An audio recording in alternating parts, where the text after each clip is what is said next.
വേദപ്രയാഗ് മേഡയിലേക്ക് സുസ്വാഗതം. ബ്രഹ്മാണ്ടം തന്നെയാണ് പിണ്ടാണ്ടം, പിണ്ടാണ്ടം തന്നെയാണ് ബ്രഹ്മാണ്ടം. പഞ്ചേന്ദ്രിയ നിർമ്മിതമാണ് ശരീരവും, പഞ്ചഭൂതങ്ങളാൽ നിർമ്മിതമാണ് ശരീരം, പഞ്ചഭൂതങ്ങളാൽ നിർമ്മിതം തന്നെയാണ് ഈ ഭൂലോകവും. രണ്ടും പറഞ്ഞത് ഒന്ന് തന്നെ. നമ്മൾക്ക് ഈ പ്രകൃതിയുമായിട്ട് ഇണങ്ങി ജീവിക്കുമ്പോൾ 5 തരത്തിലൂടെയാണ് നമ്മൾ ഈ പ്രകൃതിയെ അനുഭവിക്കുന്നത്. നമ്മളുടെ പ്രാണന് ആവശ്യമായ 5 കാര്യങ്ങളാണ് നമ്മൾ ഈ 5 കാര്യങ്ങളിലൂടെ പ്രകൃതിയിൽ നിന്നും സ്വീകരിക്കുന്നത്. അങ്ങനെയാണ് നമ്മൾ ഏതൊരു ജീവജാലവും ജീവനുള്ളവ, അതായത് ജന്തു വർഗത്തിൽപ്പെട്ടവ എല്ലാവരും ജീവിച്ചു വരുന്നത്.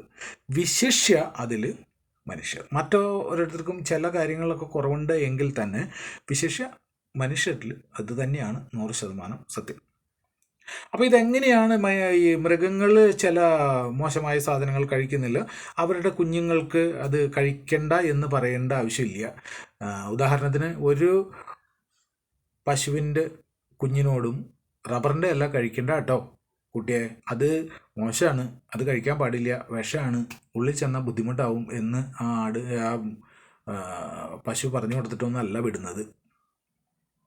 പക്ഷേ അതിനറിയാം അത് കഴിക്കാൻ പാടില്ല എന്ന് പറഞ്ഞതുപോലെ ഓരോ ജന്തുവർഗങ്ങളെയും നമ്മൾ സശ്രദ്ധം വീക്ഷിച്ച് കഴിഞ്ഞിട്ടുണ്ടെങ്കിൽ ഇത്യാദി രസകരമായ പല കാര്യങ്ങളും നമുക്ക് മനസ്സിലാവും. അപ്പോഴാണ് നമുക്ക് മനസ്സിലാവുക മനുഷ്യൻ്റെ കാര്യങ്ങൾ അങ്ങനെയാണ്.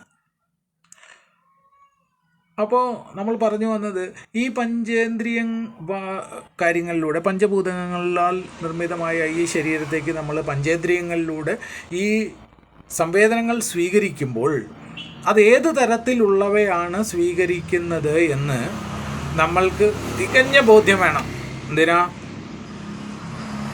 എന്തിനാണ് ബോധ്യം വേണ്ടത്? നമുക്ക് കിട്ടില്ലേ എന്ന് ചോദിക്കും. എല്ലാം കിട്ടും, ഈ 5 കൂട്ടവും കിട്ടും. പക്ഷെങ്കിൽ ഒരു കാര്യമുണ്ട്, ഏത് തരത്തിലുള്ളവയാണ് നമ്മൾ സ്വീകരിക്കുന്നത്, ഏത് തരത്തിലുള്ളവയാണ് നമ്മൾ ത്യജിക്കുന്നത് എന്നതിനനുസരിച്ചു കൊണ്ടിരിക്കും നമ്മളുടെ ഉള്ളിൽ നിന്നുള്ള പ്രവൃത്തിയും നമ്മളുടെ സ്വഭാവ രൂപീകരണവും നമ്മളുടെ എല്ലാവിധ പ്രവർത്തികളും, നമ്മുടെ കാഴ്ചപ്പാടുകളും, സംസാരം, പെരുമാറ്റം എന്ന് തുടങ്ങി എല്ലാം. അവിടെ ഒരു പൊതു തത്വമാണ്. എന്താണ് ഉള്ളിലേക്ക് എടുക്കുന്നത് അത് തന്നെ, അതിൻ്റെ രീതിക്കനുസരിച്ചാണ് അത് പുറത്തേക്ക് വരിക. നല്ല കാര്യങ്ങൾ സ്വീകരിച്ചു കഴിഞ്ഞിട്ടുണ്ടെങ്കിൽ അത് നല്ലതായി മാത്രം വരുന്നു. നമ്മൾക്കൊരു സുഗന്ധം വന്നു കഴിഞ്ഞിട്ടുണ്ടെങ്കിൽ നമ്മൾ നല്ല സുഗന്ധം എന്നല്ല പറയുക. വളരെ വൃത്തികെട്ട ഒരു സ്മെല്ല് വന്നു കഴിഞ്ഞിട്ടുണ്ടെങ്കിൽ നമ്മൾ എന്താ പറയുക? അയ്യോ സഹനീയമാണ് എന്നല്ല പറയുക.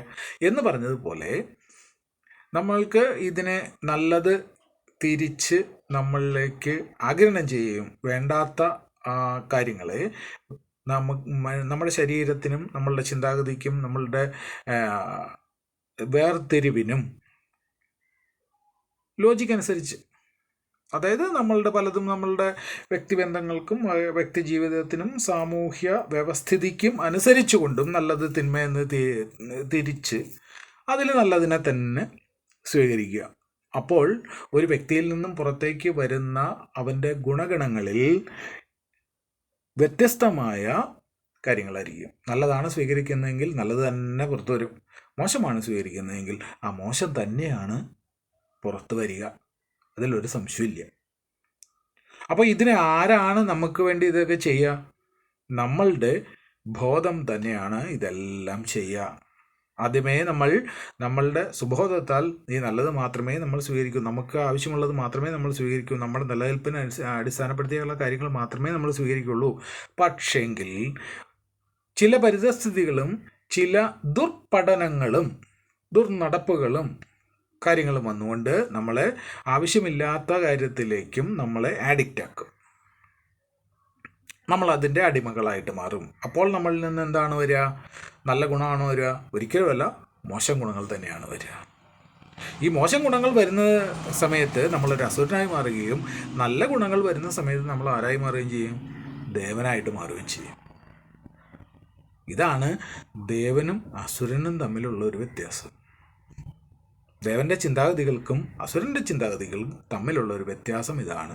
ഇതിൻ്റെ രൂപീകരണം ഈ രീതിയിലാണ്. ഇതിൽ യാതൊരു വിധ സംശയമില്ല. ഇതിനെ ഓരോരുത്തരും അവരവരുടെ കാഴ്ചപ്പാടിൽ എങ്ങനെ വിശകലനം ചെയ്ത് പഠിച്ച് മനസ്സിലാക്കി മുന്നോട്ട് പോകുന്നു എന്ന് വെച്ച് കഴിഞ്ഞാൽ അത് തന്നെയാണ് ആ വ്യക്തിത്വം. അതിൽ ഒരു മാറ്റവും ഇല്ല. എന്ത് തന്നെ സംഭവിച്ചു കഴിഞ്ഞാലും അതിൽ നിന്ന് കണ്ണ് കിട മാറില്ല. അത് സുനിശ്ചയമാണ്. കാരണം അവനിൽ നിന്ന് എടുക്കുന്നതെല്ലാം പുകവലിക്കുന്ന ഒരാളുടെ വായിൽ നിന്നും മധുരമായ നല്ല സൗകുമാര്യമായ ഒരു മണം ഒരിക്കലും പ്രതീക്ഷിക്കാൻ പറ്റില്ല.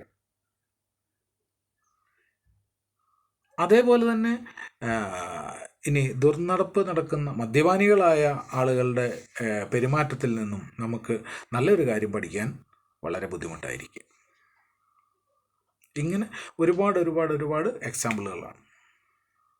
നമ്മൾ ഓടയ്ക്കടുത്ത് പോയി നിന്നിട്ട് വലിയ മോശമായ മണം ശ്വസിച്ചുകൊണ്ട് ഇരിക്കാൻ നമ്മളുടെ ശരീരവും നമ്മളുടെ തലച്ചോറും ഒരിക്കലും സ്വീകരിക്കില്ല. നമ്മൾ ഉന്മത്തനാണ് എങ്കിൽ അതവിടെ നിൽക്കുമ്പോൾ ഈ മണത്തെ തിരിച്ചറിയാതെ നമ്മളിലേക്ക് ഈ മോശം കാര്യങ്ങൾ തന്നെ വന്നുകൊണ്ടിരിക്കും. അതിനനുസരിച്ചായിരിക്കും നമ്മളുടെ റിഫ്ലക്ഷൻ.